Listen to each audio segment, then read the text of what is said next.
La danse, la musique et le chant font partie intégrante de la culture et de l'histoire du Vietnam. L'âme et la culture de chaque ethnie transparaissent à travers cette forme artistique. On va premièrement parler de la danse folklorique vietnamienne. Il existe 3 types: les danses rituelles, celles qui reproduisent le travail et celles qui reflètent la lutte contre les envahisseurs.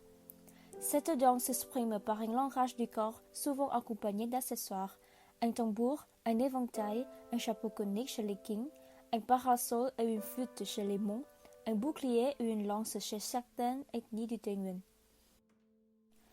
À l'instar de la dynastie des Lý et des Trần qui lui a succédé, la danse folklorique a été encouragée et considérée comme élément fédérateur de la population et de l'unité nationale. Sous le règne des Nguyen, si la danse folklorique exprimait les us et coutumes populaires, la danse royale mettait en valeur les symboles royaux. Les exemples: la danse Suède et Thaï, une ethnie du nord du Vietnam, est reconnue en 2014 comme patrimoine immatériel national. Cette danse exprime une solidarité communautaire en présentant les activités quotidiennes de ce peuple. La danse Khen des Hmong. Khen n'est pas juste qu'un instrument de musique, il s'agit également de la réincarnation de l'âme des Hmong. Deuxièmement, les chants traditionnels.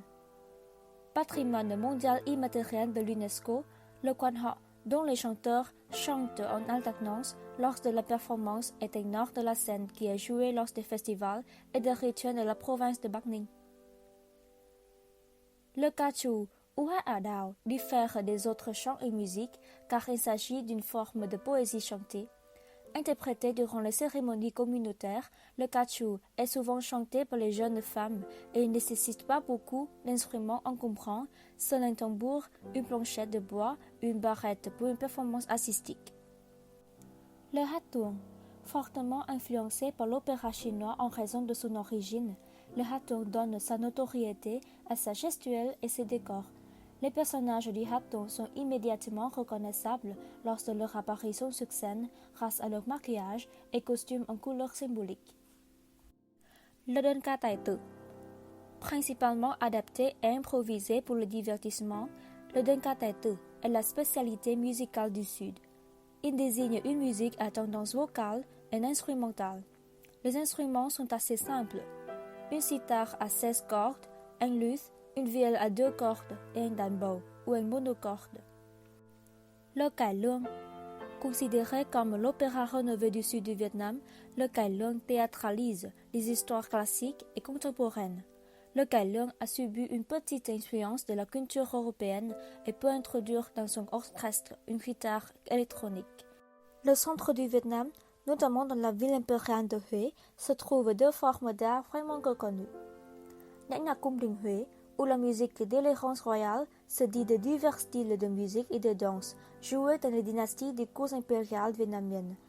Les représentations de la musique royale réunissent de nombreux artistes, tous habillés de fastueuses tenues, et impliquent un grand nombre d'instruments musicaux de tout type, des percussions, des instruments à vent et à cordes. Il est classé comme patrimoine mondial de l'UNESCO en 2003. Le hò Huế. À part la musique royale, le hò Huế désigne un chant typique et mélodieux qu'il s'agit d'un langage très subtil et riche. Il illustre des activités des paysans en chant et suit une règle très fixée. L'espace culturel des Hmong et des cymbales du haut plateau du centre. Unique en son genre et original comme l'est son nom, l'espace culturel des Hmong et des cymbales n'est pas une simple musique ou un chant. Il s'agit d'un espace culturel de toute une région ethnique du Vietnam, le haut plateau du centre. En effet, les Hmong et les cymbales représentent un excellent lien entre les hommes, la nature et le monde des divinités. Non seulement, les Hmong et les cymbales sont une grande fortune matérielle pour les habitants du haut plateau, ce sont également un moyen d'expression sacrée qui leur permet d'exprimer les vœux, les aspirations lors des fêtes importantes telles les funérailles, le sacrifice de buffle, le nouveau riz et les célébrations de noces. Merci beaucoup de votre attention et si vous avez des questions, n'hésitez pas à nous retrouver sur notre site web ou sur nos réseaux sociaux.